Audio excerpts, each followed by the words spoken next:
Party जिंदाबाद, Samajwadi party जिंदाबाद,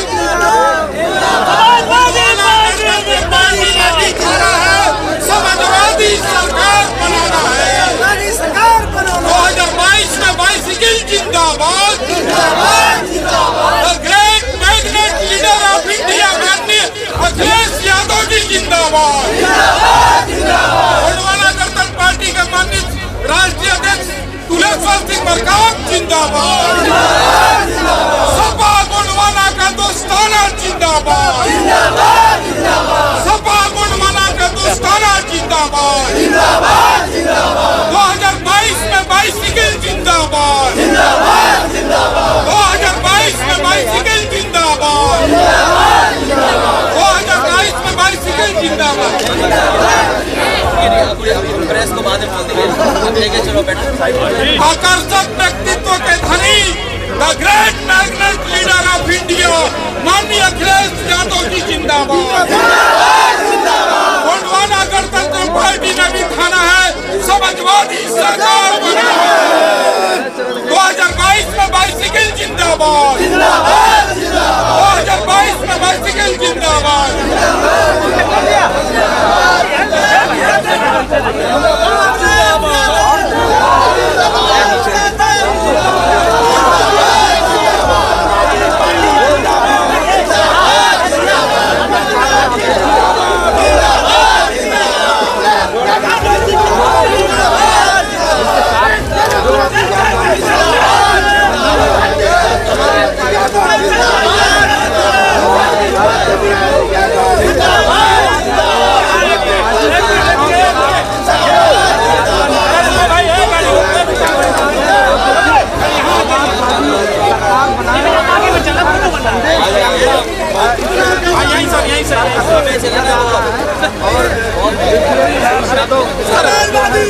sir यहाँ खड़े हो जाइए और थोड़ा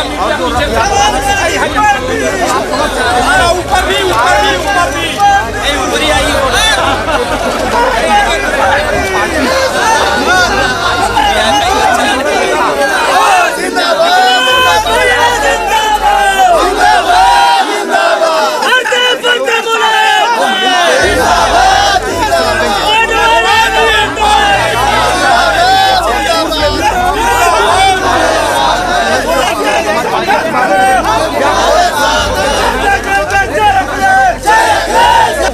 भारतीय जनता पार्टी ने जिस तरीके से भेदभाव की राजनीति को बढ़ाया, भारतीय जनता पार्टी ने नफरत की राजनीति को बढ़ाया, भारतीय जनता पार्टी ने गरीबी बेरोजगारी बढ़ाई, भारतीय जनता पार्टी ने किसान को दुखी किया, भारतीय जनता पार्टी ने आर्थिक रूप से प्रदेश और देश को कमज़ोर किया, भारतीय जनता पार्टी ने हर जाति समाज के बीच में खाई पैदा की। इन तमाम चीज़ों को लेकर के गोंडवाना जनसंदेश जनता के बीच में यात्रा पर निकले। हमें उम्मीद है कि इनके साथ आने से इनके समाज और इनके दल का बड़े पैमाने पर सहयोग मिलेगा। अगले उसके बाद व्यापार सभा में जा रहे हैं। इसके बाद ऐसी एक व्यापार सभा प्रयागराज में केशव मौर्य ने की और उन्होंने कहा कि जालीदार और लुंगी वाले गुंडों का आतंक हुआ करता जो हमने खत्म कर दिया। तो इसको किस तरह से आप देखते हैं? ये क्या एक कोशिश है पोलराइज करने की? भारतीय जनता पार्टी के नेताओं की भाषा और बदलेगी। जैसे जैसे चुनाव करीब आएगा, भाषा और गंदगी और बुराई और जितनी भी गंदी भाषा हो सकती है भारतीय जनता पार्टी की होगी। क्योंकि आज अगर उनसे ये पूछा जाए कि व्यापारी की आमदनी आधी हो गई है, व्यापारी की आमदनी मुनाफा आधा हो गया है, और जिस तरह के फैसले भारतीय जनता पार्टी ने लिए हैं उससे महंगाई दोगुनी हो गई है। अगर आमदनी आधी है, मुनाफा आधा हुआ है और महंगाई दोगुनी हो गई है तो ना किसान खुशहाल हो सकता है, ना व्यापारी खुशहाल हो सकता है। और इनके फैसलों से, चाहे वो नोटबंदी रही हो, चाहे जीएसटी रही हो, या सरकार में जिस तरीके का भ्रष्टाचार है, आज हर वर्ग के लोग परेशान हैं। जहाँ तक पहनावे की बात है, जहाँ तक और तमाम सवाल उठाए जा रहे हैं, चुनाव से पहले भारतीय जनता पार्टी को अपने संकल्प पत्र में पन्ने पलटने चाहिए और उन पन्नों को पढ़ना चाहिए कि जनता में कौन सा वादा उन्होंने किया था। उनका हर एक वादा जुमला निकला, हर एक जनता को, हर वर्ग को धोखा दिया। इसलिए उत्तर प्रदेश की जनता ने मन बनाया है कि इस बार योगी सरकार नहीं होगी, उत्तर प्रदेश में योग्य सरकार होगी जो उत्तर प्रदेश को खुशहाली के रास्ते पे ले जाएंगे। और मुझे लगता है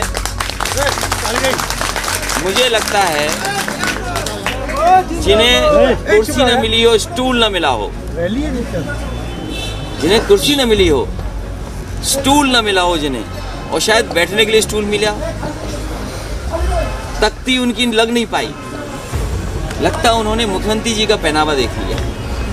ये केशव मौर्य जी के लिए कह रहे हैं आप? मैं नहीं जानता हूँ, जो भी कोई कह रहा है, मुझे लगता है उन्होंने मुख्यमंत्री जी का पहनावा बहुत करीब से देख लिया है, इसलिए इस तरह की भाषा का इस्तेमाल। तो जिन्होंने प्रयागराज में बयान दिया था, आपका ये जवाब उन्हीं के लिए है? देखिए, जो पहनावे पे बात कर रहे हैं, जो सवाल आपने पूछा है, मुझे लगता है उन्होंने मुख्यमंत्री जी का पहनावा देख लिया है, इसलिए कुछ ज्यादा इस तरह बोल रहे हैं। क्योंकि उनका झगड़ा, अरे उनका झगड़ा विपक्ष के लोगों से नहीं है, उनका झगड़ा तो उनके अंदर अपने लोगों से है। आप ये बताइए, सड़क का उद्घाटन होने जा रहा है, वहाँ नारियल तोड़ने गए लोग, नारियल टूटना शुभ होता है, ये सड़क का टूटना क्या माने, हम ये बताइए आप ये बताइए, नारियल टूटना चाहिए था कि सड़क टूटनी चाहिए? नारियल नहीं, लेकिन शुभ क्या माना जाए, नारियल टूटने का कि सड़क के टूटने का? ये तो पोल खुल गई इनकी। ये सब लोग जनता से घबराए हुए हैं, जनता का समर्थन समाजवादी पार्टी के तहत दिखाई दे रहा है, इसलिए ये इनकी भाषा बदलेगी और नेताओं का आना भी संख्या बढ़ेगी। अभी तो कम नेता आपको दिखाई दे रहे हैं, जैसे जैसे चुनाव करीब आएगा और जैसे जैसे हार का डर सताएगा आएगा इन्हें, तो इनकी यात्राएं भी बहुत निकलेंगी और दिल्ली से नेता भी बहुत आएंगे, इसलिए आप तैयार रहिए। और बहुत गंदगी की भाषा बोलेंगे ये अभी। आपको अखिलेश अली जिन्ना कहा गया, केशव मौर्य ने ही ये बयान दिया। सर तिवारी जी बोल रहे हैं और गोरखपुर में जो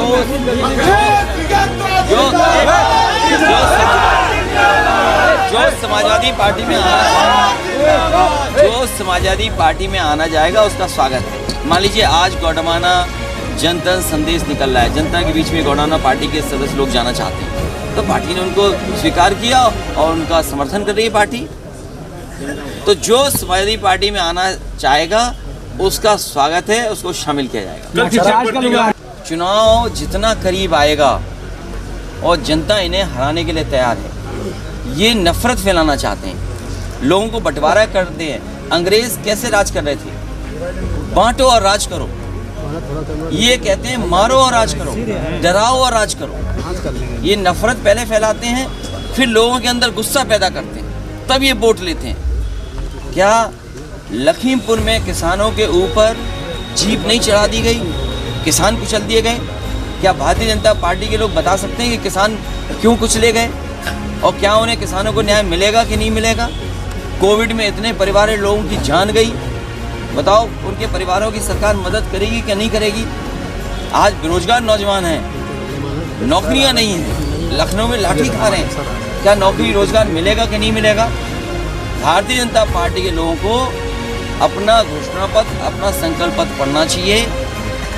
जब पढ़ेंगे तो उन्हें जानकारी होगी कि जनता को कितना धोखा दिया इन्होंने। जो विश्व गुरु बना रहे थे, समाजवादी तो लैपटॉप दे रहे थे, आप बताइए ये लोग हम लैपटॉप दे रहे थे, ये लाठी दे रहे थे, यही फर्क है। इसलिए समाजवादी पार्टी सरकार में थी तो नई यूनिवर्सिटियां बन रही थी, नए कॉलेजेस बन रहे थे, नई तरह की पढ़ाई शुरू हो गई थी, तमाम कंपनियां पैनल हो गई थी, रोजगार नौकरी मिले। ये भारतीय जनता पार्टी के लोग नहीं समझ सकते।